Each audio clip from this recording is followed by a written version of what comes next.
الحمدللہ وکفی والصلاة والسلام علی عبادہ الذین اصطفیٰ خصوصاً علی افضلہم وخاتم النبیین محمد الامین وعلی آلہ وصحبہ اجمعین اما بعد فقد قال اللہ تبارک وتعالی کما ورد فی سورۃ البقرہ اعوذ باللہ من الشیطان الرجیم بسم اللہ الرحمن الرحیم الحج اشہر معلومات فمن فرض فیہن الحج فلا رفث ولا فسوق ولا جدال فی الحج وما تفعلوا من خیر یعلمہ اللہ وتزودوا فإن خیر الزاد التقوی واتقون یا اولی الالباب صدق اللہ العظیم۔ پچھلے رکوع سے مناسک حج کا تذکرہ شروع ہو چکا تھا، اور اس کے ضمن میں خاص طور پر یہ کہ اگر کوئی حج کا احرام باندھ کر یا عمرے کا احرام باندھ کر سفر شروع کر دے اور کہیں درمیان میں ایسی رکاوٹ پیش آ جائے کہ اسے احرام کھولنا پڑے بغیر عمرہ کیے اور بغیر حج کیے، تو اس صورت میں کیا قواعد و ضوابط ہیں۔ اب جو یہ رکوع ہے 25واں، اس میں حج کا اصل فلسفہ، اس کی اصل حکمت، اس کی اصل روح کا بیان ہے۔ الحج اشہر معلومات، حج کے مہینے ہیں جو معلوم ہیں، یعنی جو بھی پہلے سے عرب میں رواج چلا آ رہا تھا اس کی توثیق ہو گئی کہ واقعتاً یہ اللہ تعالیٰ ہی کی طرف سے۔ تو حج کے کا جہاں تک ٹائمنگ کا تعلق ہے، مواقیت کا تعلق ہے، وہ گویا کہ اللہ تعالیٰ کی طرف سے توثیق فرما دی گئی۔ فمن فرض فیہن الحج، تو جو کوئی بھی اپنے اوپر لازم کر لے ان مہینوں میں حج کو، لازم کر لے سے مراد نیت پختہ کر لے، اور نیت پختہ کرنے کی علامت احرام باندھ لے۔ فمن فرض فیہن الحج، تو حج کے لیے جو اپنے اوپر لازم کر لے، فلا رفث ولا فسوق ولا جدال فی الحج، تو احرام کی حالت میں یہاں لفظ حج آیا ہے، ان میں سے پہلی قید جو ہے فلا رفث، تو کوئی شہوت کی بات نہیں ہونی چاہیے۔ میاں بیوی بھی ساتھ حج کر رہے ہیں تو احرام کی حالت میں وہی قید ہے کہ جو اعتکاف کی حالت میں ہے۔ باقی یہ کہ فسوق اور جدال، اللہ کی نافرمانی یا باہم جھگڑنا، اس لیے کہ بہت بڑی تعداد میں لوگوں کا اجتماع ہوتا ہے، سفر میں بھی لوگ ساتھ ہوتے ہیں، تو لوگوں کے غصوں کے پارے جلدی چڑھ جاتے ہیں، اس میں خاص طور پر روکا گیا کہ یہ ہے کہ اس میں امن ہو اور سکون ہو۔ اور آج بھی واقعہ یہ ہے کہ دنیا میں معجزات میں سے ہے یہ، اتنی بڑی تعداد میں لوگوں کا جمع ہونا، اور وہاں امن رہتا ہے، وہاں وہ جنگ و جدال اور جھگڑا اور فساد وغیرہ قطع نظر نہیں آتا۔ یا تو یہ کہ پچھلے دنوں میں کچھ سیاسی اعتبار سے کوئی مہمیں اٹھائی گئی ہیں، یا یہ کہ کچھ چور اچکوں نے بھی جانا شروع کر دیا ہے وہاں پر، لیکن جھگڑا اور جو گالم گلوچ کی نوبت ہم نے اپنے آنکھوں سے نہیں دیکھی، اسے 5-6 مرتبہ حج کی سعادت حاصل ہوئی ہے۔ فلا رفث ولا فسوق ولا جدال فی الحج وما تفعلوا من خیر یعلمہ اللہ، اور جو خیر بھی تم اس کے دوران کرو گے اللہ کے وہ علم میں ہوگا۔ نوافل پڑھ رہے ہو، اضافی طواف کر رہے ہو، کوئی اور بھی جو کام کر رہے ہو، تو اس میں کسی اور کو دکھانے کی ضرورت نہیں ہے، اپنے خاموشی کے ساتھ انسان وہ اپنی جو بھی نیکی مزید کما سکے کمائے، جو بھی مناسک حج ہیں ان پر مستزاد۔ وَتَزَوَّدُوا فَإِنَّ خَيْرَ الزَّادِ التَّقْوَىٰ، اور سفر کے لیے زاد راہ ساتھ لے لیا کرو، اور بہترین زاد راہ تقویٰ ہے۔ اب اس آیت کے دو معنی لیے گئے ہیں، ایک تو یہ کہ بہترین زاد راہ تقویٰ ہے، یعنی سفر میں آپ نے زاد راہ خرچ کی شکل میں تو لے لیا، تقویٰ ہے نہیں، تو پھر کیا ہوگا؟ وہ تو صرف پیسہ خرچ کرنے کے لیے اچھا احرام لے لیں گے، اچھی جگہ لے لیں گے قیام کی، تو تقویٰ اگر نہیں ہے تو وہ حج تو حج ہی نہیں ہوگا۔ لیکن اس کا ایک دوسرا مفہوم جو ہے وہ بھی بہت اہم ہے کہ اگر انسان خود اپنا زاد راہ ساتھ نہ لے تو پھر وہاں مانگنا پڑتا ہے، تو تقویٰ سے مراد یہاں ہے سوال سے بچنا۔ بہتر یہ ہے کہ زاد راہ لے کر چلو، اور یہ کہ اس کے لیے تمہیں کسی کے سامنے سائل نہ بننا پڑے۔ اگر تم صاحب استطاعت نہیں ہو تو حج تم پر فرض ہی نہیں ہے۔ خام خواہ کو ایک شے جو تم پر فرض نہیں ہے اس کے لیے وہاں جا کر بھیک مانگنا، یا یہاں سے بھیک مانگ کر یا چندہ لے کر جانا، یہ تو قطعاً غلط حرکت ہے۔ وَتَزَوَّدُوا فَإِنَّ خَيْرَ الزَّادِ التَّقْوَىٰ وَاتَّقُونِ يَا أُولِي الْأَلْبَابِ، اور یقیناً میرا ہی تقویٰ کرو، مجھ سے ڈرو اے ہوش مندو۔ لیس علیکم جناح ان تبتغوا فضلا من ربکم،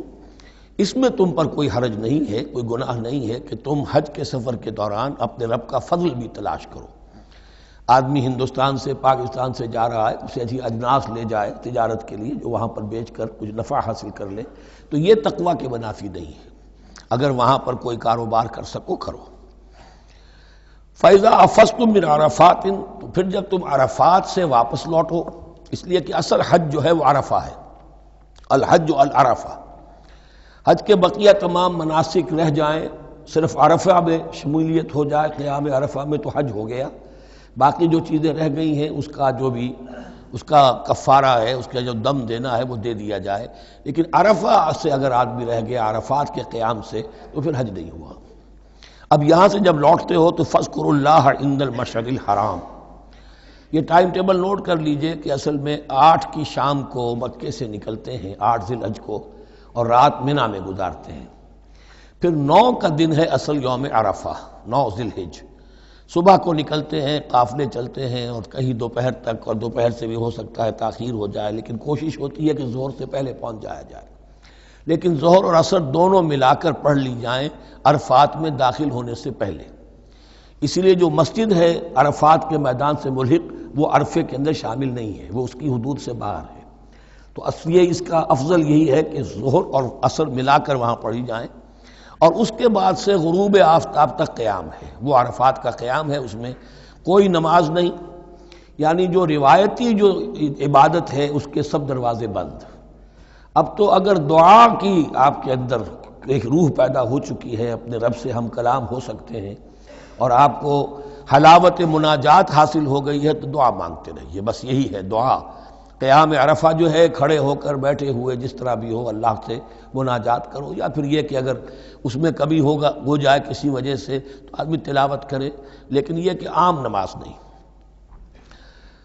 فَإِذَا أَفَضْتُم مِّنْ عَرَفَاتٍ فاذكروا اللَّهَ عِندَ المشعر الحرام، یہ مزدلفہ کا قیام ہے، 9 کی شام کو مغرب کی نماز کا وقت ہو چکنے کے بعد وہاں سے روانگی ہے، لیکن وہاں مغرب کی نماز پڑھنے کی اجازت نہیں ہے۔ اب جاؤ اور مغرب اور عشاء دونوں جمع کرو اس میں مشعر حرام یعنی مزدلفہ میں۔ وَاذْكُرُوهُ كَمَا هَدَاكُمْ، اور یاد کرو اسے، ذکر کرو جیسے کہ تمہیں اس نے ہدایت دی ہے۔ اس سے مراد ہے کہ جو کچھ اللہ کے رسول نے تمہیں سکھایا ہے، ذکر کے جو طور طریقے ہیں، اس کے لیے جو بھی طریقے ہیں وہ اللہ نے ہدایت دی اپنے رسول کے ذریعے۔ وَإِن كُنتُم مِّن قَبْلِهِ لَمِنَ الضَّالِّينَ، اور یقیناً اس سے پہلے تو تم گمراہ لوگوں میں سے تھے، تمہیں معلوم نہیں تھا، حج کی شکل باقی رہ گئی تھی، اس کی روح ختم ہو گئی تھی، اس کے مناسک میں بھی تم نے رد و بدل کر دیا تھا، وہ آگے آ رہا ہے۔ ثم افیضوا من حیث افاض الناس، پھر پلٹو وہیں سے جہاں سے کہ سب لوگ پلٹتے ہیں۔ قریش نے یہ کہا تھا کہ ہماری خاص حیثیت ہے کہ ہم تو منی ہی میں مقیم رہیں گے، باہر سے آنے والے لوگ عرفات جائیں اور عرفات سے پھر واپس لوٹیں، یہ سارے مناسک ہمارے لیے نہیں ہیں، ہم تو مکے والے ہیں اور ہماری شان یہ ہے کہ ہم عرفات نہیں جائیں گے، منی ہی میں قیام رہے گا۔ یہاں بتایا گیا کہ یہ تم نے غلط بات ایجاد کر لی ہے، ثم افیضوا من حیث افاض الناس، جہاں سے سب لوگ لوٹتے ہیں یعنی میدان عرفہ سے، وہیں سے لوٹیں۔ واستغفر اللہ، اللہ سے استغفار کرتے رہو، ان اللہ غفور رحیم، یقینا اللہ بخشنے والا رحم فرمانے والا ہے۔ فَإِذَا قَضَيْتُم مَّنَاسِكَكُمْ، اور جب تم اپنے یہ مناسک ادا کر لو، پورے کر لو، فاذكروا اللہ كذکرکم آباءکم، تو اب اللہ کا ذکر کرو جیسے کہ تم اپنے آباء و اجداد کا ذکر کرتے رہے ہو، جس شد و مد کے ساتھ۔ وہاں یہ ہو گیا تھا کہ پھر منی میں جب یہ ٹھہرتے تھے تو اپنے آباء و اجداد کے قصیدے بیان کیے جا رہے ہیں، جیسے ہمارے ہاں ہوتا ہے، جو دیہاتی لوگ ہوتے ہیں، راجپوت لوگ ہوتے ہیں، ان کے میراثی ہوتے ہیں، اسی طرح وہاں شعراء ہوتے تھے قبائل کے، وہ ان قبیلوں کی مدح بیان کرتے تھے، ان کے بڑے بزرگوں کی، اسلاف کی جو ہے عظمت بیان کرتے تھے۔ اللہ کا ذکر ختم ہو چکا تھا، فرمایا جس شد و مد کے ساتھ تم اپنے آباء و اجداد کا ذکر کرتے رہے، اب اسی شد و مد کے ساتھ، بلکہ او اشد ذکرا، بلکہ اس سے بھی زیادہ شد و مد کے ساتھ اب اللہ کا ذکر کرو۔ فَمِنَ النَّاسِ مَن يَقُولُ رَبَّنَا آتِنَا فِي الدُّنْيَا وَمَا لَهُ فِي الْآخِرَةِ مِنْ خَلَاقٍ، لوگوں میں سے وہ بھی ہیں جو یہی کہتے رہتے ہیں رب ہمیں دے دے دنیا ہی میں، ایسے لوگوں کے لیے آخرت میں کوئی حصہ نہیں ہے۔ یعنی وہاں پہنچ کر بھی ساری دعائیں ان کی دنیاوی چیزوں کے لیے ہیں، مال کے لیے، اولاد کے لیے، ترقی کے لیے، اور دنیا کی جو بھی چیزیں ہیں، اپنی کوئی مشکلات ہیں ان کے رفع کرنے کے لیے، چونکہ ان کے دلوں میں دنیا بسی ہوئی ہے۔ اشربوا فی قلوبہم الدنیا، ان کے دلوں میں جیسے بنی اسرائیل کے دلوں میں بچڑے کا تقدس پلا دیا گیا تھا اور محبت، اسی طرح ہمارے دلوں میں دنیا کی محبت ہے، تو وہاں جا کر بھی دنیا ہی کی دعائیں ہیں۔ فَمِنَ النَّاسِ مَن يَقُولُ رَبَّنَا آتِنَا فِي الدُّنْيَا وَمَا لَهُ فِي الْآخِرَةِ مِنْ خَلَاقٍ، ظاہر بات ہے ایسے لوگوں کے لیے پھر آخرت میں کوئی حصہ نہیں ہے۔ وَمِنْهُم مَن يَقُولُ، اور ان میں سے وہ بھی ہیں جو یہ کہتے ہیں ربنا آتنا فی الدنیا حسنۃ وفی الآخرۃ حسنۃ وقنا عذاب النار، پروردگار ہمیں اس دنیا میں بھی خیر عطا فرما اور آخرت کا بھی خیر عطا فرما اور ہمیں بچا لے آگ کے عذاب سے۔ اب دنیا کا خیر جو ہے سب سے بڑا وہ ایمان ہے، ہدایت ہے۔ دنیا کا کوئی خیر نہیں ہے جب تک کہ اس کے ساتھ ہدایت اور ایمان نہ ہو، تو سب سے پہلے انسان ایمان طلب کرے، پھر اس کے ساتھ اللہ تعالیٰ دنیا میں کشادگی دے دے، رزق میں بھی کشائش دے دے تو ٹھیک ہے، کوئی بری بات نہیں، اچھی بات ہے، لیکن یہ کہ اصل شے کیا ہے؟ ایمان اور استقامت۔ اولئک لہم نصیب مما کسبوا، یہاں یہ لفظ بہت اہم ہے، ان کے لیے حصہ ہوگا اس میں سے جو انہوں نے کمایا۔ محض یہ دعا کرنے سے، یہ دعا جو ہے یہ کافی نہیں ہو جائے گی۔ اول تو یہ نوٹ کر لیجئے، یہی وہ دعا ہے جو یعنی رکن یمانی سے لے کر جو بھی ہر چکر ہوتا ہے اس کا طواف کا، تو رکن یمانی سے لے کر حجر اسود تک کا جو دورہ ہے، اس میں یہ دعا مانگی جاتی ہے، ربنا آتنا فی الدنیا حسنۃ وفی الآخرۃ حسنۃ وقنا عذاب النار۔ اولئک لہم نصیب مما کسبوا، ان کے لیے حصہ ہے اس میں سے جو انہوں نے کمایا۔ اچھا، اس میں سے جو انہوں نے کمایا، اس میں سے کیوں؟ وہ تو سارا ملنا چاہیے، لیکن بندے کو ڈرتا رہنا چاہیے کہ ممکن ہے اس میں سے کسی مسئلے میں میری نیت میں کوئی فساد آ گیا ہو، ممکن ہے اس میں سے میرے کسی عمل کے اندر کوئی کمی رہ گئی ہو، کوئی کوتاہی رہ گئی ہو، اس لیے یہ نہ سمجھ لے کہ جو بھی کچھ کیا ہے اس کا اجر لازماً ملے گا۔ مما کسبوا، جو انہوں نے کمایا ہے اس میں خلوص ہے، اس میں بے ریائی ہے، اس میں تمام جو بھی اس کے آداب اور شرائط ہیں ملحوظ رکھے گئے ہیں، تو ان کو اس کا حصہ ملے گا۔ واللہ سریع الحساب، اور اللہ تعالیٰ کو حساب چکانے میں دیر نہیں لگتی، بہت جلدی حساب کر لے گا۔ اب تو ہمارے سامنے نقشے موجود ہیں، کمپیوٹرز ہیں، کتنی جلدی حساب ہو جاتا ہے، تو اللہ کے ہاں تو پتہ نہیں کیسا سپر کمپیوٹر ہوگا کہ اسے حساب نکالنے میں دیر نہیں لگے گی۔ وَاذْكُرُوا اللَّهَ فِي أَيَّامٍ مَّعْدُودَاتٍ، اور ذکر کرو اللہ کا گنتی کے چند دنوں میں۔ یہ لفظ یہاں پر پھر آ گیا ہے اس بات کی وضاحت کے لیے جو میں نے عرض کیا تھا کہ ابتدائی جو حکم تھا روزے کا، ایام معدودات، وہ 3 دن کے روزے تھے، اس لیے کہ یہاں بھی معدودات کا لفظ آیا ہے، فی ایام معدودات، اور سب کو معلوم ہے یہ 3 دن ہیں، 11ویں 12ویں 13ویں تاریخ جو ہے ذی الحج کی، کہ پھر یوم نحر کے بعد 3 دن یہاں پر قیام ہے، مبیت ہے، تو وہ 3 دن ہے ایام معدودات۔ فمن تعجل فی یومین، تو جو کوئی 2 دن ہی میں جلدی سے واپس آ جائے، فلا اثم علیہ، یعنی 3 دن پورے نہیں کرتا، 2 دن ہی میں واپسی کو اختیار کر لیتا تو کوئی گناہ اس پر نہیں ہے۔ ومن تأخر، اور جو پیچھے رہے یعنی 3 دن کی مقدار پوری کر لے، فلا اثم علیہ لمن اتقی، تو اس پر بھی کوئی گناہ نہیں، لیکن شرط ہے تقوی۔ جو 2 دن میں چلا گیا تقوی تھا تو بھی اللہ تعالیٰ کے ہاں اس کا اجر محفوظ ہے، جو 3 دن رہا تقوی ہے، تیسرے دن اس نے کچھ اور ہی حرکتیں نہ شروع کر دی ہوں، جی اکتایا ہوا ہے اور طبیعت کے اندر جو ہے وہ ٹھہراؤ نہیں ہے، تو وہ تیسرا دن اس کے لیے کچھ خاص مفید نہیں ثابت ہوگا، لیکن یہ کہ اصل شے جو ہے اللہ کے ہاں جو چیز کے شرط لازم ہے قبولیت کے لیے وہ تقوی ہے۔ لمن اتقی واتقوا اللہ واعلموا انکم الیہ تحشرون، اور اللہ کا تقوی اختیار کرو اور یہ مستحضر رکھو اپنے ذہن میں کہ تمہیں اسی کی جانب جمع کر دیا جائے گا، تم سب کے سب ہانک کر لے جاؤ گے اسی کی جناب میں۔ وَمِنَ النَّاسِ مَن يُعْجِبُكَ قَوْلُهُ فِي الْحَيَاةِ الدُّنْيَا، اب یہ منافقین میں سے ایک گروہ کا خاص ایک تذکرہ ہو رہا ہے۔ ایک منافق تو ہوتے تھے کہ جو عام ہیں، ان کی زبانوں پر بھی نفاق واضح طور پر ظاہر ہو جاتا تھا، اور ایک قسم کے منافق وہ ہوتے تھے بڑے چاپلوس، چرب زبان، کہ ان کی گفتگو دیکھیے تو وہ تو بڑے مخلص ہیں اور بڑے ہی فداکار ہیں اور بڑے ہی آپ کے ساتھ ان کا تعلق جو ہے وہ نیک نیتی پر مبنی ہے، ان کی زبانیں جو ہیں معلوم ہوتا ہے کہ اس میں تو سب گھی شکر گھلا ہوا ہے، لیکن یہ کہ ان کا کردار انتہائی خراب ہوتا ہے، اور پھر وہ جب واپس جاتے ہیں باتیں کرنے کے بعد یا باتیں بنانے کے بعد تو ان کا کردار جو ہے وہ فساد پر مبنی ہوتا ہے۔ وَمِنَ النَّاسِ مَن يُعْجِبُكَ قَوْلُهُ فِي الْحَيَاةِ الدُّنْيَا، اور لوگوں میں سے ایسے بھی ہیں جن کی باتیں تمہیں بڑی اچھی لگتی ہیں دنیا کی زندگی میں، وَيُشْهِدُ اللَّهَ عَلَى مَا فِي قَلْبِهِ، اور وہ اللہ کو بھی گواہ ٹھہراتا رہتا ہے، میں جو کچھ کہہ رہا ہوں اللہ جانتا ہے، میں خلوص سے کہہ رہا ہوں، میں بالکل اپنی نیک نیتی سے کہہ رہا ہوں، اللہ جانتا ہے۔ وَهُوَ أَلَدُّ الْخِصَامِ، حالانکہ فی الواقع وہ دشمن ہے بہت سخت، الد بہت شدید، اور خصام خصم دشمن کے لیے آتا ہے۔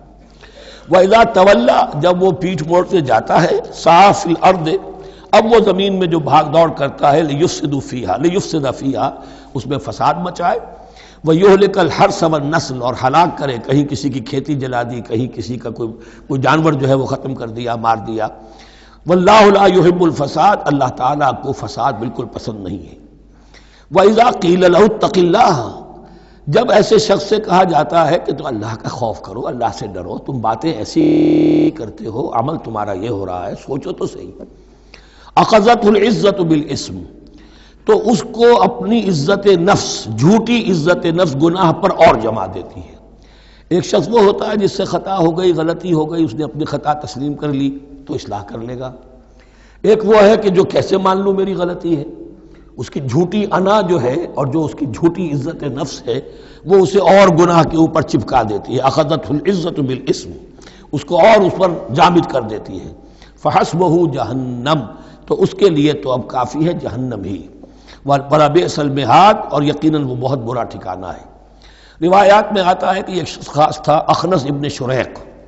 اس کا یہ کردار ہے، لیکن یہ کہ یہ تو یوں سمجھیے کہ شان نزول کے اعتبار سے یہ بات ٹھیک ہے، اور یہ کہ تعویل خاص میں اس کو بھی سامنے رکھیں گے، لیکن یہ وہی ہے، کردار ہے، یہ کردار ہر جگہ آپ کو ملے گا۔ اصل میں کردار کو پہچاننا چاہیے اور اس کے حوالے سے اللہ تعالیٰ سے ہدایت طلب کرنی چاہیے کہ اس کردار سے اللہ تعالیٰ ہمیں اپنی حفظ ایمان میں رکھے۔ وَمِنَ النَّاسِ مَن يَشْرِي نَفْسَهُ ابْتِغَاءَ مَرْضَاتِ اللَّهِ، قرآن کا یہ عام اسلوب ہے کہ تقابل ضرور کرتا ہے، فوری تقابل، تو اس میں لوگوں میں سے وہ بھی ہیں جو اپنے آپ کو بیچ دیتے ہیں اللہ کی رضا جوئی کے لیے، اپنا تن من دھن، ان صلاتی و نسکی و محیایا و مماتی للہ رب العالمین۔ ومن الناس من یشری نفسہ ابتغاء مرضات اللہ واللہ رؤوف بالعباد، اور اللہ اپنے ایسے بندوں کے حق میں بہت شفیق ہے۔ ظاہر بات ہے جس نے یہ ارادہ کر لیا ہو، نیت کر لی ہو، کبھی ایسے شخص سے بھی کوئی کوتاہی ہو سکتی ہے، حالات ہو سکتے ہیں عارضی سے، کبھی جذبات میں آ کر کوئی غلط قدم اٹھ گیا، اللہ پھر معاف فرمائے گا، بڑی شفقت کے ساتھ معاف فرمائے گا۔ طے کر لے انسان، ایک سیدھا راستہ یہی بن جائے، ان صلاتی و نسکی و محیایا و مماتی للہ رب العالمین، تو پھر یہ ہے کہ کوئی تیز دوڑے گا، کوئی آہستہ چل سکے گا، مختلف صلاحیتوں کے لوگ ہوتے ہیں، اس میں فرق و تفاوت رہے گا، لیکن جس نے یہ عزم کر لیا ہے اللہ تعالیٰ ان کے حق میں بہت شفیق ہے۔ یا ایھا الذین آمنوا ادخلوا فی السلم کافہ، اے اہل ایمان اسلام میں داخل ہو پورے کے پورے۔ یہ گویا کہ وہ بات اب کہی جا رہی ہے کہ جس کا ریورس یا کانورس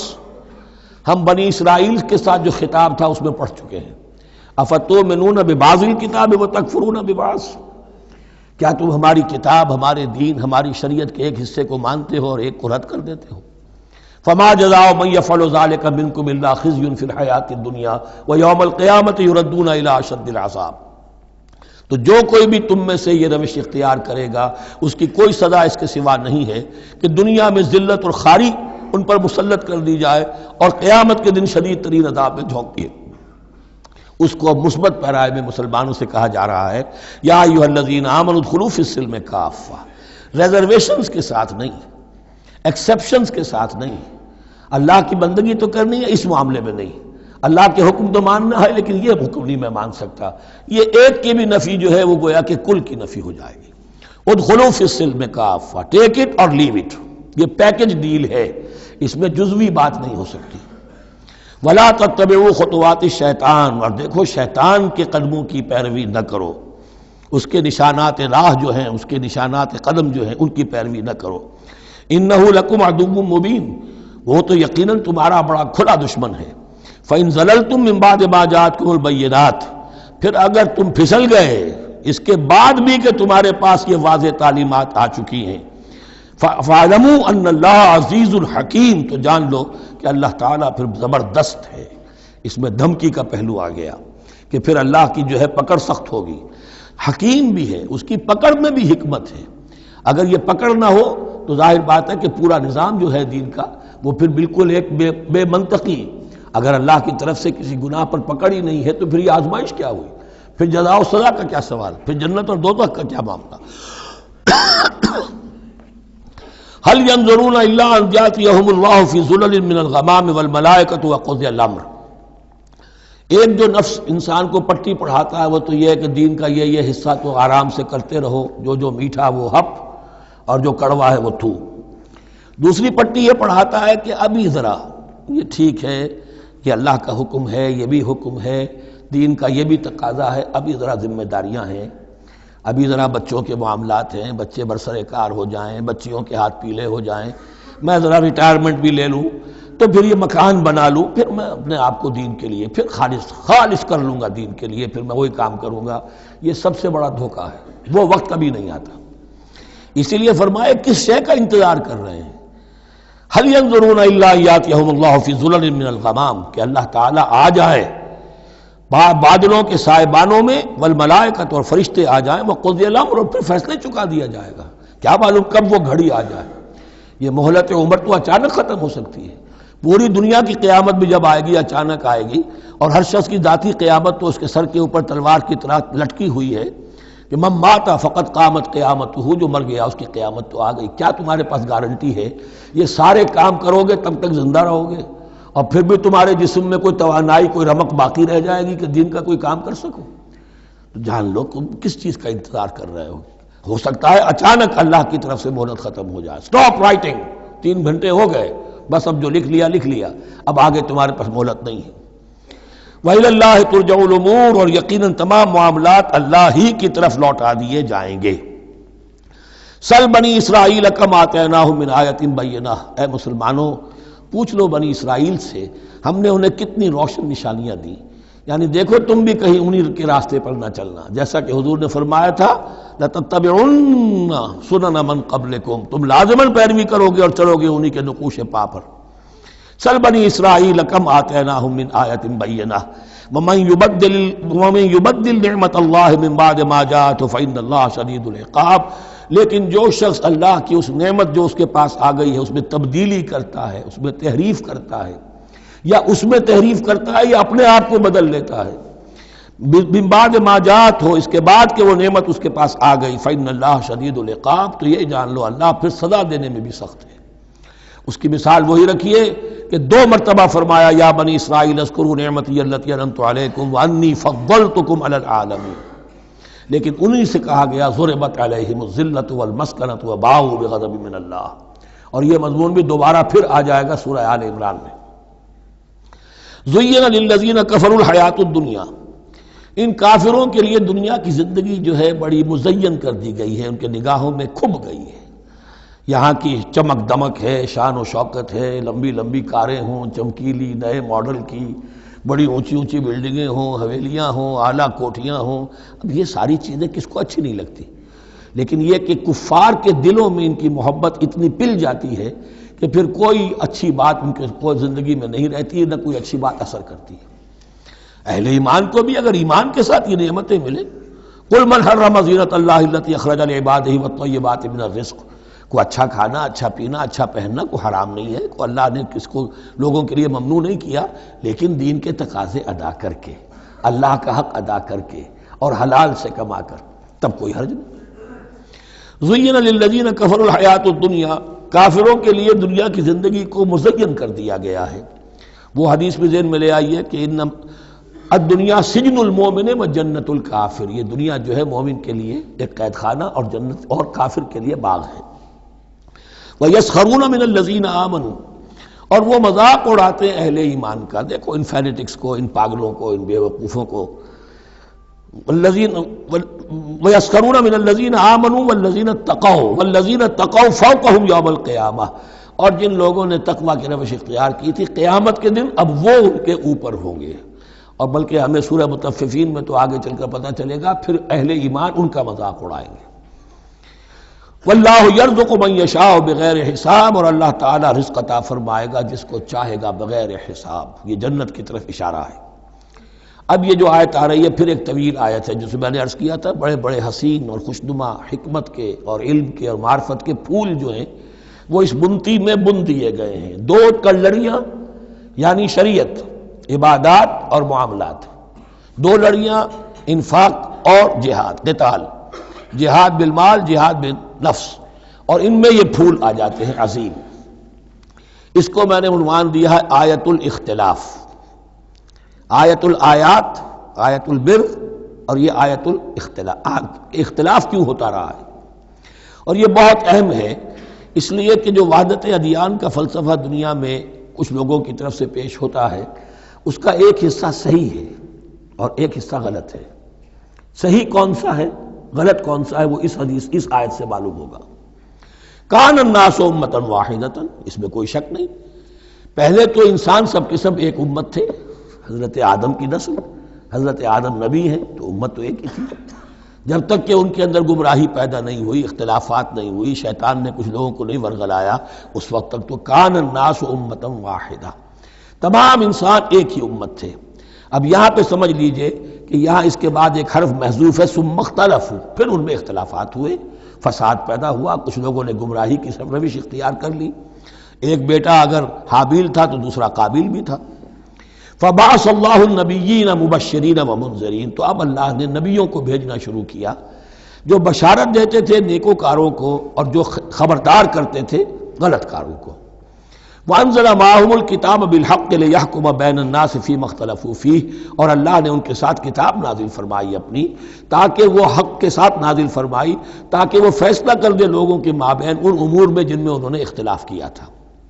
وَمَا اخْتَلَفَ فِيهِ إِلَّا الَّذِينَ أُوتُوهُ مِن بَعْدِ مَا جَاءَتْهُمُ الْبَيِّنَاتُ بَغْيًا بَيْنَهُمْ، اور پھر جو اختلاف کیا ان میں سے تو نہیں کیا اختلاف کرنے والوں نے مگر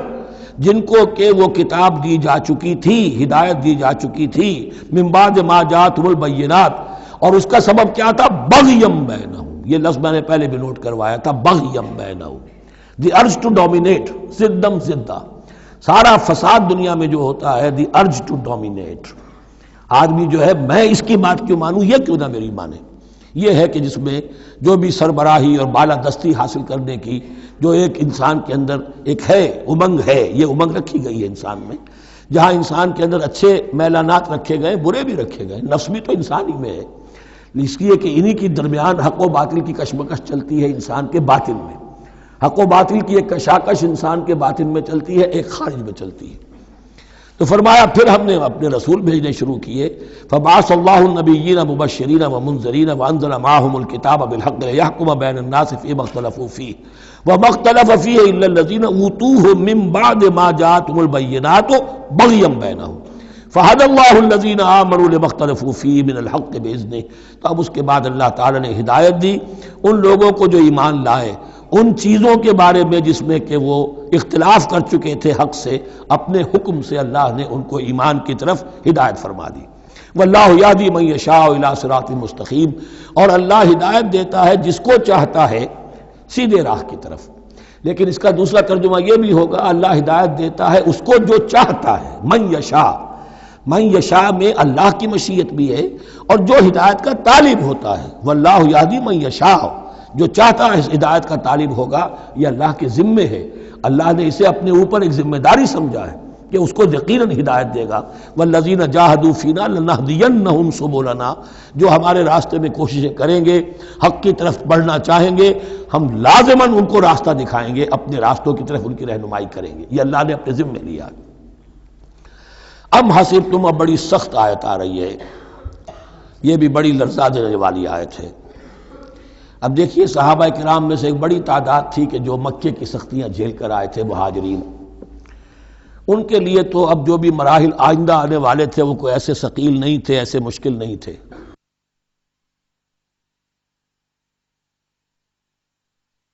وہ سختیاں تو وہاں نہیں انہوں نے جھیلنی تھی کہ جو کہ مکے میں مہاجرین نے جھیلی تھی، تو اب ان سے ہے خاص طور پر روئے سخن، اگرچہ خطاب عام ہے، اور یہ قرآن مجید میں عام طور پر آپ کو ملے گا کہ الفاظ عام ہیں، لیکن آپ اگر دیکھیں گے تو روئے سخن کسی خاص طبقے کی طرف ہے۔ تو یہاں در حقیقت ان کو بتایا جا رہا ہے۔ ام حسبتم ان تدخلوا الجنہ، کیا تم نے یہ سمجھا تھا کہ جنت میں داخل ہو جاؤ گے؟ ولما یاتکم مثل الذین خلوا من قبلکم، حالانکہ ابھی تک تو تمہارے اوپر وہ حالات و واقعات تو وارد ہی نہیں ہوئے جو ان پر ہوئے تھے جو تم سے پہلے تھے۔ مستہم الباساء، انہیں آ لیا، پہنچی ان کو سختی بھوک کی، والضراء اور تکالیف، وزلزلوا اور وہ ہلا مارے گئے،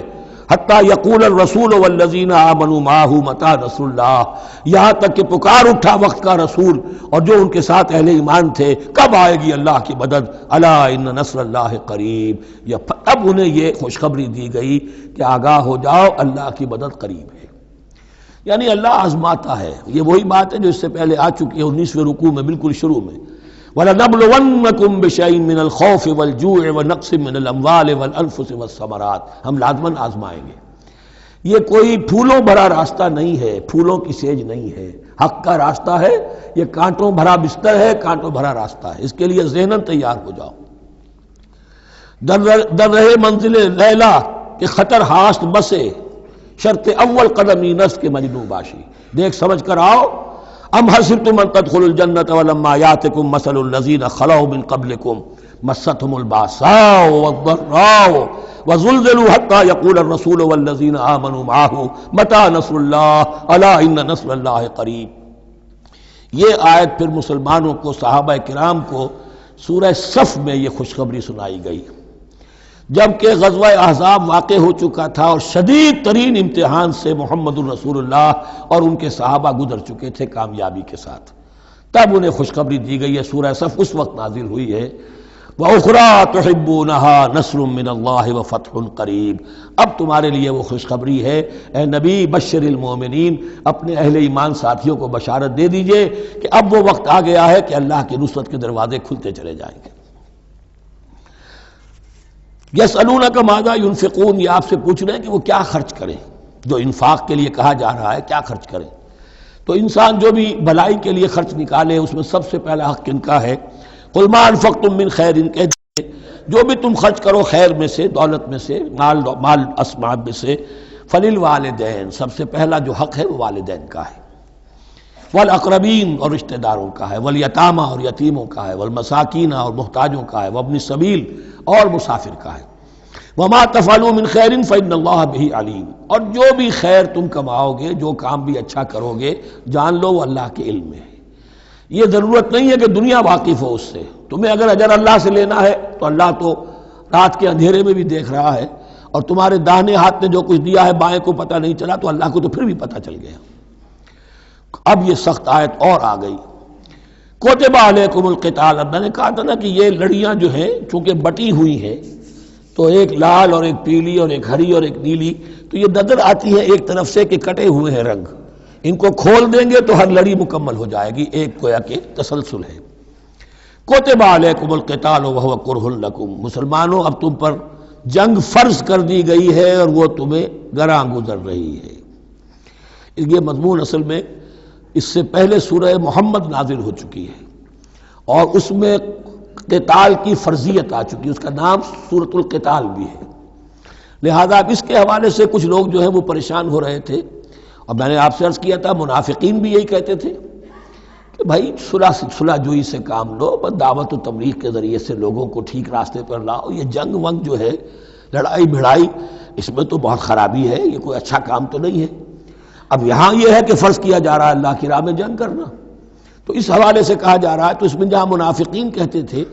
جن مسلمانوں کا ایمان قدرے کمزور تھا وہ منافق تو نہیں تھے، لیکن یہ کہ ایمان اتنا پختہ نہیں تھا، ابھی تازہ ایمان لائے تھے، مدینے کے اندر ابھی وہ ایمان لائے ہیں، ان کی تربیت کے مراحل ابھی گزرے ہی نہیں ہیں، تو ان میں سے بھی بعض لوگوں کے دلوں میں اب انقباض پیدا ہو رہا تھا۔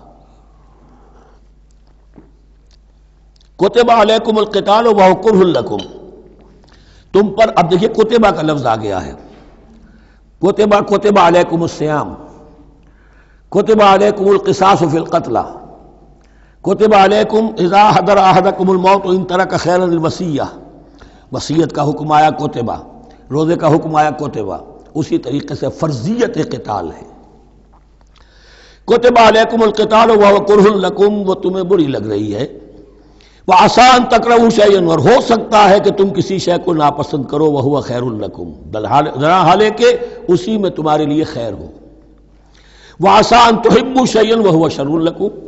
اور ہو سکتا ہے کہ تم کسی چیز کو پسند کرو ذرا حالانکہ وہ تمہارے لیے شر ہو۔ وَاللَّهُ يَعْلَمُ وَأَنتُمْ لَا تَعْلَمُونَ، اللہ جانتا ہے تم نہیں جانتے۔ تم اپنی عقل پر ایمان نہ رکھو،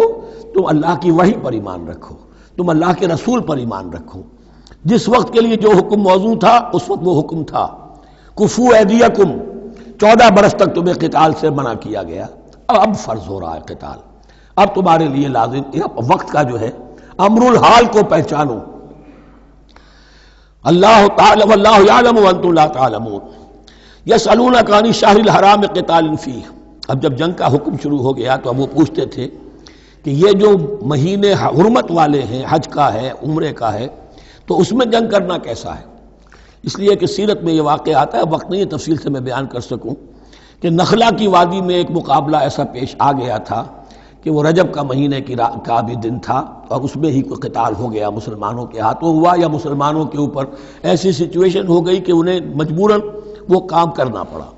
اس پر شور اٹھا دیا، دیکھو ان لوگوں کا کیا حال ہے، بنے پھرتے ہیں اللہ والے، رسول والے، دین والے، آخرت والے، اور ان کا حال یہ ہے کہ یہ حرمت والے مہینے کے انہوں نے بٹا لگا دیا، اس میں جنگ کی ہے۔ یہ اصل میں ان حضرات کی طرف سے گویا کہ اللہ تعالیٰ اپنے ان مومن بندوں کی طرف سے خود صفائی پیش کر رہے ہیں۔ یسألونک عن الشہر الحرام قتال فیہ، یہ پوچھتے ہیں آپ سے حرمت والے مہینوں میں قتال کا حکم، قل قتال فیہ کبیر، کہہ دیجئے ہاں حرمت والے مہینے میں جنگ کرنا بہت بڑی بات ہے، یعنی بہت بڑا گناہ ہے، لیکن وَصَدٌّ عَن سَبِيلِ اللَّهِ وَكُفْرٌ بِهِ وَالْمَسْجِدِ الْحَرَامِ وَإِخْرَاجُ أَهْلِهِ مِنْهُ أَكْبَرُ عِندَ اللَّهِ، یہ بھی تو دیکھو کہ جن لوگوں نے وہ جرم کیے ہیں کہ جنہوں نے اللہ کے راستے سے روک دیا، اللہ کا کفر کیا، مسجد حرام کے راستے روک دیے مسلمانوں کے لیے، اب یہ نہیں جا سکتے، بیت اللہ میں عبادت نہیں کر سکتے، اخراج اہلہ منہ، اس میں سے لوگوں کو نکلنے پہ مجبور کر دیا مکے کے مسلمانوں کو، اکبر عند اللہ، گناہ تو وہ بھی ہے لیکن یہ کہیں بڑا گناہ ہے اللہ کے نزدیک۔ تو سینس آف پروپورشن ہونا چاہیے کہ کس چیز کے مقابلے میں کس شے کی برائی ہے۔ والفتنۃ اکبر من القتل، یہ پہلے بھی آ چکا ہے، والفتنۃ اشد من القتل، اب آیا والفتنۃ اکبر من القتل۔ فتنہ ہر وہ کیفیت ہے جس میں صاحب ایمان کے لیے ایمان پر قائم رہنا اور اسلام پر عمل کرنا مشکل ہو جائے۔ آج کا پورا معاشرہ فتنہ ہے، اسلام پر عمل کرنا مشکل ہے، بدماشی کے راستے کھلے ہوئے ہیں، حرام خوری کے راستے کھلے ہوئے ہیں، حلال عقل حلال دانتوں پسینہ آئے تو شاید نصیب ہو، شادی کے نکاح کے راستے بند کیے ہوئے ہیں، یہ شرطیں ہیں اور یہ شرطیں ہیں اور یہ شرطیں ہیں اور یہ ہے اور یہ چیزیں لازمی ہیں، اور زنا کے راستے کھلے جائیے۔ جس معاشرے کے اندر جب غلبہ باطل کا ہوگا حق پر چلنا ممکن نہیں رہے گا، وہ جو باطل کا غلبہ ہے وہ سب سے بڑا فتنہ ہے۔ والفتنۃ اکبر من القتل، فتنہ جو ہے بہت بڑی شے ہے قتل کے مقابلے میں۔ ولا یزالون یقاتلونکم حتی یردوکم عن دینکم ان استطاعوا، اور سن لو یہ لوگ تم سے جنگ کرتے رہیں گے یہاں تک کہ لوٹا دیں تمہیں اپنے دین سے، اگر وہ کر سکتے ہوں، وہ تو تلے ہوئے ہیں اس پر کہ تمہیں لوٹا کر لے جائیں گے اپنے دین سے۔ یہاں اشارہ ہو رہا ہے مشرکین مکہ کی طرف، کیونکہ اب یہ تمہید چل رہی ہے سورہ بقرہ کے اندر غزوہ بدر کے لیے، اب اس کے بعد غزوہ بدر ہونے والا ہے، اس کے لیے ذہنی تیاری۔ ولا یزالون یقاتلونکم حتی یردوکم عن دینکم ان استطاعوا، وہ تو اپنی کوشش کرتے رہیں گے کہ تمہیں تمہارے دین سے پھرا کر لوٹا کر واپس لے جائیں اگر ان میں طاقت ہے۔ ومن یرتد منکم عن دینہ، اور سن لو جو بھی کوئی تم میں سے پھر گیا، مرتد ہو گیا اپنے دین سے، فیمت، اور اسی حالت میں اس کی موت آ گئی، وہو کافر، کہ وہ کافر ہی تھا، فاولئک حبطت اعمالہم فی الدنیا والآخرہ، تو یہ وہ لوگ ہوں گے کہ جن کے تمام اعمال دنیا اور آخرت میں حبط ہو گئے۔ پہلے کتنے ہی نیکیاں کی ہوئی تھیں، کتنے ہی نمازیں پڑھی ہوئی تھیں، کتنا ہی جو ہے انفاق کیا تھا، صدقات دیے تھے، کچھ بھی کیا، سب کا سب زیرو ہو جائے گا۔ وَأُولَٰئِكَ أَصْحَابُ النَّارِ هُمْ فِيهَا خَالِدُونَ، اور وہ ہوں گے جہنم والے اور رہیں گے اس میں ہمیشہ ہمیشہ۔ ان الذين آمنوا والذين هاجروا وجاهدوا في سبيل الله اولئك يرجون رحمت اللہ واللہ غفور رحیم، یقیناً وہی لوگ جو ایمان لائے اور جنہوں نے ہجرت کی اور جہاد کیا اللہ کی راہ میں، یہ وہ لوگ ہیں جو اللہ کی رحمت کے امیدوار ہیں۔ بڑا لطیف طنز ہے ان پر، جا رہے ہیں حرام کے راستے پر، اللہ رحمت فرمائے گا، اللہ رحمت نہیں فرماتا، اللہ کی رحمت کا مستحق بننا پڑتا ہے۔ اللہ کی رحمت کا مستحق وہی ہے، ان الذین آمنوا والذین ہاجروا وجاہدوا فی سبیل اللہ اولئک یرجون رحمت اللہ، وہ امیدوار ہیں اللہ کی رحمت کے، وہ امید کرے تو ان کی امید بجا ہے۔ واللہ غفور الرحیم، اور یقیناً اللہ تعالیٰ غفور الرحیم ہے۔ یسألونک عن الخمر والمیسر، اب دیکھیے یہاں سے شریعت کا جو بلو پرنٹ اب تیار ہونا شروع ہوا، کچھ احکام پہلے آ چکے اور کچھ احکام اب آ رہے ہیں، تو بیچ بیچ میں یہ لڑیاں جو ہیں کٹی ہوئی ہیں۔ یہ آپ سے پوچھ رہے ہیں نبی صلی اللہ علیہ وسلم شراب اور جوئے کے بارے میں، قل فیہما اسم کبیر، اے نبی ان سے کہہ دیجئے کہ ان دونوں کے اندر بہت بڑے گناہ کی پہلو ہے، ومنافع للناس، اور لوگوں کے لیے کچھ منفعتیں بھی ہیں، واسمہما اکبر من نفعہما، اور ان کا جو گناہ کا پہلو ہے وہ نفع کے پہلو سے بڑا ہے، بس یعنی اشارہ کر دیا کہ چھوڑ دو اس کو، اب تمہاری عقل سلیم کے حوالے معاملہ ہے، حقیقت تم پر کھول دی گئی، یہ ابتدائی حکم ہے لیکن حکم کے پیرائے میں نہیں، بس یہ ہے کہ کچھ فائدے بھی ہیں، وہ تو ہے میں سے غرض نشات ہے کچھ روسیا کو، ایک گونا بے خودی مجھے دن رات چاہیے، اور میں کدے کی راہ سے ہو کر گزر گیا ورنہ سفر حیات کا بے حد طویل تھا۔ یہ حکمت سمجھ لیجئے کہ جوئے میں اور میسر میں کیا چیز مشترک ہے کہ دونوں کو جمع کیا گیا۔ شراب میں بھی انسان حقائق سے اپنے آپ کو منقطع کرتا ہے اور محنت سے جی چراتا ہے، He doesn't want to see the facts، مواجہہ کرنے کو تیار نہیں، فیس کرنے کو تیار نہیں ہے bitter facts of life کو، تو میں ایک گونا بے خودی مجھے دن رات چاہیے۔ اور جوا بھی محنت کی نفی ہے، چانس، داؤ لگاؤ، ایک ہے محنت سے ایک آدمی کما رہا ہے، مشقت کر رہا ہے، کھوکھا ہے یا کوئی چھابڑی لے کے جا رہا ہے یا کچھ اور کام ریڑھی چلا رہا ہے، وہ اپنی کوئی کمائی کر رہا ہے، اور ایک یہ داؤ لگاؤ، داؤ سے کمانا، چانس پر کمانا، یہ بھی محنت کی نفی ہے۔ تو یہ دونوں کے اندر اصل میں علت ایک ہی ہے۔ یسألونک عن الخمر والمیسر قل فیہما اسم کبیر ومنافع للناس واسمہما اکبر من نفعہما ویسألونک ماذا ینفقون قل العفو، اور یہ پوچھتے ہیں کتنا خرچ کریں، انفقوا انفقوا انفقوا وانفقوا فی سبیل اللہ ولا تلقوا بایدیکم الی التہلکہ، یہ آیت پر کل پڑھ چکے ہیں، اپنے آپ کو اپنے ہاتھوں ہلاکت میں نہ جھونکو، کتنا خرچ کرے، کچھ ہمیں مقدار بھی بتا دی جائے۔ فرمایا قل العفو، جو بھی تمہاری ضرورت سے زائد ہے۔ اللہ یہ بھی نہیں کرتا کہ اپنی ضرورتوں کو بھی تم پیچھے ڈال دو، نہیں، ضرورتیں اپنی پوری کرو، پھر جو اب تمہارے پاس ہے، اب یہ سمجھیے کہ جو ایک کمیونسٹ فلسفی ہے اس میں بھی ایک اصطلاح سرپلس ویلیو، ایک سرپلس ویلیو یہ ہے عفو، جو تمہاری ضروریات سے زائد ہے، یہ سرپلس ویلیو ہے، یہ اللہ کی راہ میں دے دو۔ اس کو بچا کر رکھنا جو ہے اللہ پر آپ بے اعتمادی کا اظہار کر رہے ہیں کہ اللہ کل نہیں دے گا مجھے، میں بچا کے رکھوں۔ یسألونک ماذا ینفقون قل العفو، لیکن اس میں یہ ہے کہ ضرورتیں کتنی ہیں، کیا ہے، اس کا کوئی پیمانہ مقرر نہیں کیا۔ یہ ہے باطنی روح جس کے اندر اللہ کی محبت اور آخرت کا ایمان بڑھتا جائے گا، وہ اتنا ہی اپنی بیلٹ ٹائٹ کرے گا، اپنی ضرورتیں کم کرے گا، اپنے معیار زندگی کو پست کرے گا، اور زیادہ سے زیادہ جو ہے وہ اللہ کی راہ میں دے گا۔ یہ اصول یہ ہے کہ ہر شخص یہ دیکھے کہ جو میری ضرورت سے زائد ہے اسے میں ریٹین نہ کروں، اسے میں دے دوں۔ اس انفاق پر پورے 2 رکوع آگے آنے والے ہیں سورہ مبارکہ میں۔ کذالک یبین اللہ لکم الآیات لعلکم تتفکرون، اسی طرح اللہ تعالیٰ اپنی آیات تمہارے لیے واضح کر رہا ہے تاکہ تم تفکر کرو، غور کرو، فی الدنیا والآخرہ، تمہارا یہ غور دنیا کے بارے میں بھی ہونا چاہیے، آخرت کے بارے میں۔ دنیا میں بھی اسلام رہبانیت نہیں سکھاتا، نہ کھاؤ نہ پیو، چلے کشی کرو، چلے جاؤ جنگلوں میں، نہیں،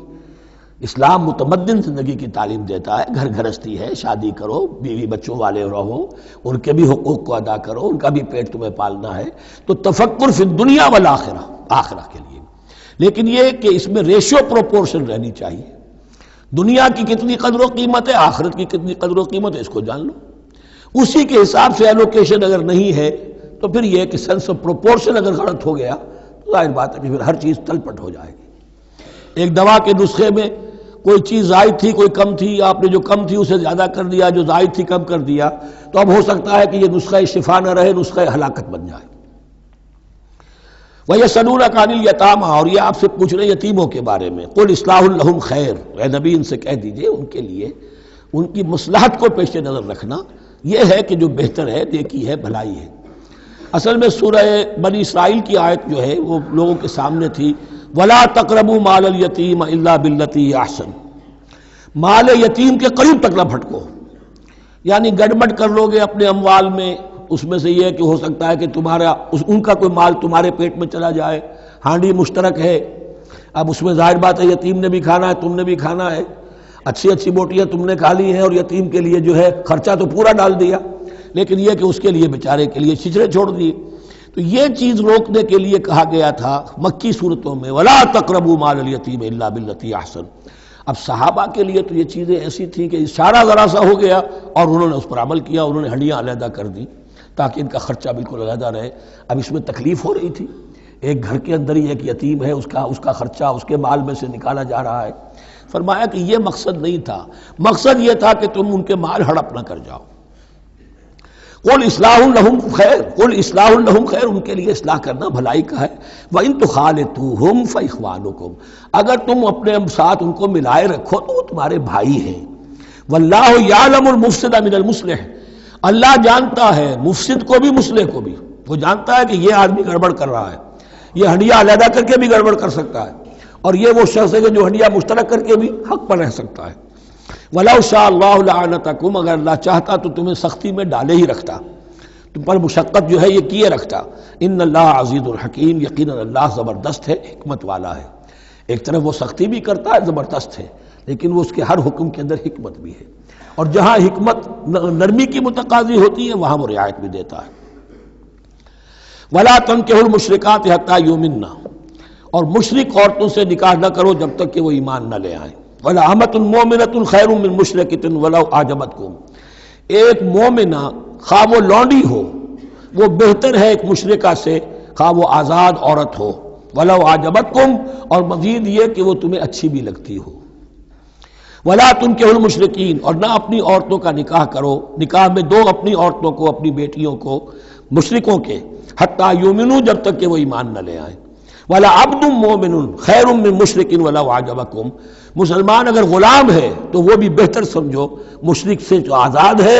اور وہ تمہیں پسند بھی ہے، مالدار بھی ہے یا اور بھی ہے، اس کے اندر دوسرے پہلو بھی ہیں۔ اولئک یدعون الی النار، دیکھو وہ جو ہے وہ پکار رہے ہیں، آگ کی طرف بلا رہے ہیں، تمہیں بھی لے جائیں گے، تمہاری اولاد کو بھی لے جائیں گے۔ واللہ یدعو الی الجنۃ والمغفرۃ باذنہ، اللہ تمہیں بلا رہا ہے جنت کی طرف اور مغفرت کی طرف اپنے حکم سے۔ وَيُبَيِّنُ آیاتہ للناس لعلہم یتذکرون، اور اللہ اپنی آیات واضح کر رہا ہے لوگوں کے لیے تاکہ وہ نصیحت اخذ کریں۔ وَيَسْأَلُونَكَ عَنِ الْمَحِيضِ، اور وہ عورتوں کے ایام ماہواری کے بارے میں آپ سے سوال کر رہے ہیں۔ قُلْ هُوَ أَذًى، کہہ دیجئے وہ ایک ناپاکی بھی ہے اور ایک تکلیف کا مسئلہ بھی ہے۔ فَاعْتَزِلُوا النِّسَاءَ فِي الْمَحِيضِ، تو حیض کی حالت میں اگر تمہاری بیویاں ہوں تو ان سے علیحدہ رہو، مقاربت نہ کرو۔ وَلَا تَقْرَبُوهُنَّ حَتَّىٰ يَطْهُرْنَ، اور ان سے مقاربت نہ کرو یہاں تک کہ وہ پاک ہو جائیں۔ فَإِذَا تَطَهَّرْنَ، اور جب وہ خوب پاک ہو جائیں، فَأْتُوهُنَّ مِنْ حَيْثُ أَمَرَكُمُ اللَّهُ، تو اب ان کی طرف جاؤ، جو بھی تمہیں تعلق قائم کرنا ہے کرو، جہاں سے کہ تمہارے رب نے تمہیں حکم دیا، اللہ نے حکم دیا ہے۔ یہ اللہ کا حکم کیا ہے؟ یہ ہے امر طبیعی، ہر انسان جانتا ہے، ہر حیوان کو معلوم ہے، وہ طبیعی شے ہے۔ لیکن یہ کہ اب عورتوں کے ساتھ بھی اگر انسان جو ہے وہ لواطت کا فعل شروع کر دے، قوم عمل لوط، تو ظاہر بات ہے کہ عمل قوم لوط تو وہ چیز جو ہے غلط ہے، وہ حرام ہے۔ یہ تو اللہ تعالیٰ نے جو بھی تمہاری فطرت میں ڈالا ہے راستہ، وہ در حقیقت من حیث امرکم اللہ، ان اللہ یحب التوابین و یحب المتطہرین، یقیناً اللہ محبت کرتا ہے بہت توبہ کرنے والوں سے اور بہت پاک بازی اختیار کرنے والوں سے، ان ناپاک چیزوں سے دور رہنے میں۔ نساؤکم حرث لکم، تمہاری بیویاں تمہارے لیے کھیتیوں کے مانند ہیں، جیسے کھیت میں بوتے ہو، فصل کاٹتے ہو، بیویوں کے ذریعے سے اللہ تعالیٰ تمہیں اولاد عطا کرتا ہے۔ فاتو حرثکم انا شئتم، تو جو بھی کھیتی والی جگہ ہے ادھر تم جاؤ جدھر سے چاہو، یعنی اس میں یہ ہے کہ کوئی رکاوٹ نہیں ہے، وہ داہنی طرف سے بائیں طرف سے جدھر سے بھی ہو، لیکن ہو وہ فرج کے اندر، وہ مقد کے اندر معاملہ نہ ہو۔ فاتو حرثکم انا شئتم وقدموا لانفسکم، اور اپنے آگے کے لیے سامان کرو، یعنی اپنی اولاد۔ انسان جو ہے بڑھاپے کے لیے اس کا ایسٹ بنتی ہے اس کی اولاد۔ آج تو دنیا اولاد سے بھاگتی ہے، لیکن ایک زمانے میں تو اولاد جو ہے وہ عصائے پیری شمار ہوتی تھی۔ وقدموا لانفسکم واتقوا اللہ واعلموا انکم ملاقوہ، اور اللہ سے کا تقوی اختیار کرو۔ ابھی آپ دیکھیں گے کہ جو حکم بھی شریعت کا آئے گا بار بار تکرار کے ساتھ جو ہے اس میں تو تقوی کا ذکر بار بار آئے گا، کہ ایک قانون ہے اس کی قانونیت ہے، ایک ہے تقوی۔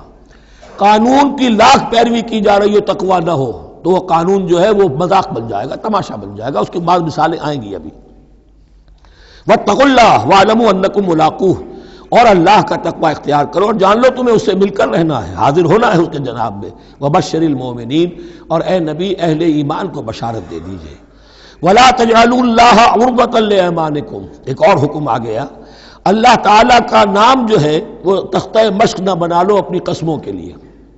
قسم کھا بیٹھا میں تو اللہ کی قسم کھا بیٹھا ہوں، اب یہ قسم کھا بیٹھا اس لیے میں یہ کام نہیں کر سکتا، چاہے وہ نیکی کا کام تھا۔ کسی وقت غصے میں آدمی آ کر قسم کھا بیٹھتا ہے۔ حضرت ابو بکر صدیق نے بھی قسم کھا لی تھی۔ مستح ان کا ایک ایسا تھا مسلمان غریب کہ جس کی وہ مدد کیا کرتے تھے، لیکن مستح بھی جب حضرت عائشہ پر تہمت میں ملوث ہو گیا تو حضرت ابو بکر نے قسم کھا لی کہ یہ بدبخت جس کی میں سرپرستی کرتا رہا یہ بھی میری بیٹی پر تہمت لگانے میں شامل ہو گیا، اب میں اس کی کبھی مدد نہیں کروں گا۔ یہ سورہ نور میں آئے گا، ان سے کہا گیا نہیں ایسا نہ کرو، تم اپنے نیکی کے دروازے کو کیوں بند کرتے ہو؟ قسم کھا لی، قسم کو کھول دو، کفارہ دے دو۔ وَلَا تَجْعَلُوا اللَّهَ عُرْضَةً لِأَيْمَانِكُمْ أَن تَبَرُّوا وَتَتَّقُوا، نیکی کا کام کرنے سے، تقوی کے کام سے رکنے کے لیے قسم کھا لینا۔ وَتُصْلِحُوا بَيْنَ النَّاسِ، اور اس سے کہ لوگوں کے مابین مصالحت کرو۔ اب آپ نے کسی دو بھائیوں کے درمیان جھگڑا تھا، مصالحت کی کوشش کی، آپ کی بات نہیں مانی گئی، اب اللہ کی قسم ہے صاحب اب میں آپ کے معاملے میں دخل نہیں دوں گا، اب میں تو قسم کھا بیٹھا۔ نہیں بھائی، اصلاح بین الناس جو ہے، اصلاح ذات البین، یہ کرتے رہو، اور ایسی قسم کھائی ہے اس کا کفارہ دے دو۔ واللہ سمیع علیم، اور اللہ تعالیٰ سننے والا اور جاننے والا ہے۔ لا یؤاخذکم اللہ باللغو فی ایمانکم، اللہ تعالیٰ مؤاخذہ نہیں کرے گا تم سے جو تم بغیر مقصد کے، بغیر عزم اور ارادے کے قسم کھا بیٹھتے ہو۔ یہ عربوں کا رواج ہے، واللہ باللہ کے بغیر ان کا کوئی جملہ شروع ہی نہیں ہوتا، تو یہ در حقیقت قسم کھانے کا ان کی اس وقت نیت نہیں ہوتی، بلکہ یہ ان کا ایک جس کو ہم کہتے ہیں تقیہ کلام ہے، ان کا ایک اسلوب ہے گفتگو کا، واللہ باللہ ہے، تو اس پر مؤاخذہ نہیں ہے۔ وَلَٰكِن يُؤَاخِذُكُم بِمَا كَسَبَتْ قُلُوبُكُم، ہاں جو تم نے ارادہ کر کے، تمہارے دلی ارادے کے ساتھ جو تم نے قسم کھائی ہے، پھر اس پر مؤاخذہ ہوگا، اس سے توڑو گے، اس کا ایک کفارہ ہے وہ بعد میں آئے گا، وہ کفارہ جو ہے وہ پھر سورہ مائدہ کے اندر آ جائے گا۔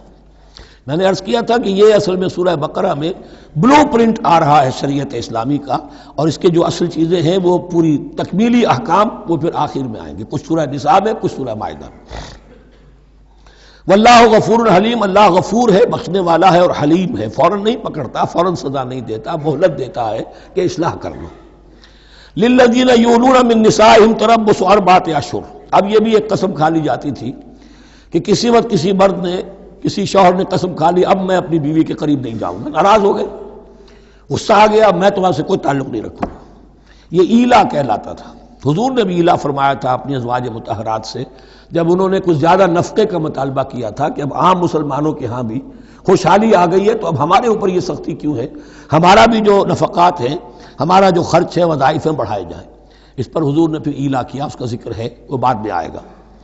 لیکن وہاں عام طور پر لوگ قسم کھا کے بیٹھ جاتے تھے، اب قسم کھا لی ہے، پچھتا بھی رہے، کیا کریں، قسم کھا چکے، اب بیوی کے پاس کیسے جائیں؟ اب وہ بیوی معلق ہے، نہ وہ شادی شداؤں میں ہے اور نہ وہ علیحدہ ہے، آزاد ہے۔ للذین یولون من نسائہم تربص اربعۃ اشہر، 4 مہینے کے لیے تو وہ انتظار کیا جا سکتا ہے۔ فإن فاؤوا، اس دوران میں اگر وہ لوٹے، اپنی قسم کو ختم کرے اور رجوع کر لیں، تعلق زن و شوق قائم کریں، فإن اللہ غفور رحیم، تو اللہ تعالیٰ غفور اور رحیم ہے۔ وإن عزموا الطلاق، اور اگر وہ طلاق کا ارادہ کر چکے ہوں کہ واقعتاً اب ان سے سیپریشن ہی ہے، فإن اللہ سمیع علیم، تو اللہ تعالیٰ سننے والا، جاننے والا ہے۔ یعنی یہ کہ 4 مہینے سے زیادہ معلق نہ رکھو کسی کو، یا ادھر یا ادھر، یا فیصلہ کرو اور اسے فارغ کرو، اور یا پھر یہ کہ اپنی وہ قسم ختم کرو اور اس کا جو بھی کفارہ ہے وہ ادا کرو۔ اسی پر غالباً قیاس کیا تھا، بلکہ ساتھ ہی سیرت میں آتا ہے کہ حضرت عمر نے حضرت حفصہ سے پوچھ بھی لیا تھا۔ حالانکہ دیکھیے کہ باپ اور بیٹی کا معاملہ ہو رہا ہے اور باپ بیٹی سے سوال کر رہا ہے، دین کے معاملے میں حیا اور شرم کی بات نہیں ہوتی۔ ان اللہ لا یستحی ان یضرب مثلا ما بعوضۃ فما فوقها، تو یہ کہ جو لوگ جہاد پر جاتے تھے کوئی سال بھر گھر واپس نہیں آ رہا، اب ایک طرف تو ان پر مشقت ہے، وہ بیویوں سے دور ہیں، اہل و عیال سے دور ہیں، ادھر عورتیں جو ہیں وہ بغیر شوہروں کے جو وقت گزار رہی ہیں۔ تو پوچھا کہ کتنا عرصہ تم سمجھتی ہو کہ ایک عورت اپنی عصمت اور عفت کو سنبھال کر اپنے شوہر کا انتظار کر سکتی ہے؟ تو حضرت حفصہ نے کہا 4 ماہ۔ اور میں سمجھتا ہوں شاید انہوں نے اسی پر کہا ہو کہ یہ معلق رکھنے کا حکم بھی قرآن مجید میں جو ہے زیادہ سے زیادہ اس کی مہلت 4 مہینے ہے۔ والمطلقات یتربصن بانفسهن 3 قروء، اور جنہیں طلاق دے دی جائے ان پر لازم ہے کہ وہ اپنے جیوں کو روکے رکھیں 3 حیض تک، یہ عدت ہے۔ طلاق کے بعد 3 مہینے کی عدت ہے۔ اس عدت میں یا تو شوہر رجوع کر لے گا اگر 1 یا 2 طلاقیں ہیں، تیسری طلاق ہو گئی تو رجوع کا حق نہیں ہے، وہ بعد میں بات آ جائے گی، اور اسی میں چاہے تو اس کے بعد جب مدت ختم ہو جائے گی تو پھر اب شوہر کا حق ختم ہو جائے گا، اب وہ آزاد ہوگی، لیکن اس مدت کے اندر وہ دوسری شادی نہیں کر سکتی۔ والمطلقات یتربصن بانفسهن 3 قروء ولا يحل لهن ان يكتمن ما خلق الله في ارحامهن، اور ان کے لیے یہ حلال نہیں ہے، جائز نہیں ہے کہ وہ چھپا لیں جو کچھ کہ اللہ نے پیدا کر دیا ہو ان کے ارحام میں۔ اگر حمل ٹھہر گیا ہے اور بیوی کو ڈر ہے کہ اب یہ شوہر تو طلاق دے دے گا، وہ اپنا حمل چھپا رہی ہے تاکہ پتہ ہی نہ چلے اس کو، کیونکہ وہ چاہے گی کہ بچہ میرے پاس رہے، بچہ بچی جو بھی ہو۔ ظاہر بات ہے کہ بچہ اور بچی جو ہے وہ ماں کے لیے تو جگر گوشہ ہے، اس کے جسم کا ٹکڑا ہے، اس کے جسم کا لوتھڑا ہے، تو وہ چھپانے کی ٹینڈنسی ہوتی ہے کہ وہ جھگڑا ہی نہ اٹھے۔ ولا يحل لهن ان يكتمن، ان کے لیے جائز نہیں ہے کہ وہ چھپائیں ما خلق اللہ فی ارحامہن، جو کچھ کے پیدا کر دیا ہے اللہ نے ان کے رحموں میں۔ ان کن یؤمن باللہ والیوم الاخر، اگر وہ فی الواقع ایمان رکھنے والی ہے اللہ پر اور یوم آخر پر۔ وبعولتهن احق بردهن فی ذلک ان ارادوا اصلاحا، اور یہ جو عدت کی مدت ہے اس میں ان کے شوہروں کو حق حاصل ہے، زیادہ حقدار ہیں کہ انہیں لوٹا لیں، اسے رجعت کہتے ہیں، رجوع کیا جا سکتا ہے عدت کے اندر لیکن تیسری طلاق کے بعد نہیں۔ پہلی طلاق، دوسری طلاق، اس کے بعد دونوں میں جو عدت ہوگی اس میں رجوع کر سکتا ہے شوہر، اس کا اختیار ہے، بیوی کو نہ کہنے کا اختیار نہیں ہے کہ اب تم طلاق دے چکے ہو، اب میں تمہاری بات ماننے کو تیار نہیں ہوں، اس کا اسے حق نہیں ہے۔ اسے پھر وہ مرد کا جو حق ہے وَبَعُولَتُهُنَّ أَحَقُّ بِرَدِّهِنَّ، وہ زیادہ حقدار ہے کہ انہیں لوٹا لے، فی ذَلِکَ، اس مدت کے اندر ان ارادوا اصلاحا، اگر وہ واقعتاً اصلاح ہی چاہتے ہیں۔ وَلَهُنَّ مِثْلُ الَّذِي عَلَيْهِنَّ بِالْمَعْرُوفِ، اور ان کے لیے حقوق ہیں جو کہ مناسبت سے ہیں ان کی ذمہ داریوں کے۔ وَلِلرِّجَالِ عَلَيْهِنَّ دَرَجَةٌ، اور مردوں کو ان پر ایک درجہ فوقیت کا، ایک درجہ فضیلت کا، ایک درجہ حقوق کا حاصل ہے۔ واللہ عزیز الحکیم، اور اللہ تعالیٰ سب کچھ جاننے والا، اللہ زبردست ہے اور حکمت والا ہے۔ یہ آیت اصل میں اس زمانے میں بہت مس انٹرپریٹ ہوئی ہے اور بعض مترجمین نے بھی ترجمہ غلط کیا ہے، یعنی اس کا یہ ترجمہ کرنا لہن مثل الذی علیہن، ان کے بھی حقوق مردوں پر ویسے ہی ہیں جیسے مردوں کے حقوق ہیں ان پر، تو یہ تو مساوات ہو گئی، اور مساوات جو اسلامی شریعت میں مرد اور عورت کے درمیان، شوہر اور بیوی کے درمیان نہیں ہے۔ مراد کیا ہے؟ لام اور اعلیٰ کا جو استعمال ہوتا ہے عربی میں، لام کسی کے حق کے لیے اور اعلیٰ کسی کی ذمہ داری کے لیے۔ لہن، ان کے لیے حقوق ہیں، مثل الذی علیہن، جیسے کہ ان پر ذمہ داریاں ہیں۔ اللہ تعالیٰ نے جیسے ذمہ داری مرد پر ڈالی ہے ویسے حقوق اس کو دیے ہیں،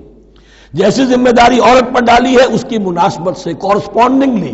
پروپورشنیٹ جو ہے اس کو بھی حق دے دیے ہیں۔ اور اس بات کو کھول دیا، مساوات کہاں سے آئے گی؟ جب کہہ دیا وَلِلرِّجَالِ عَلَيْهِنَّ دَرَجَةٌ،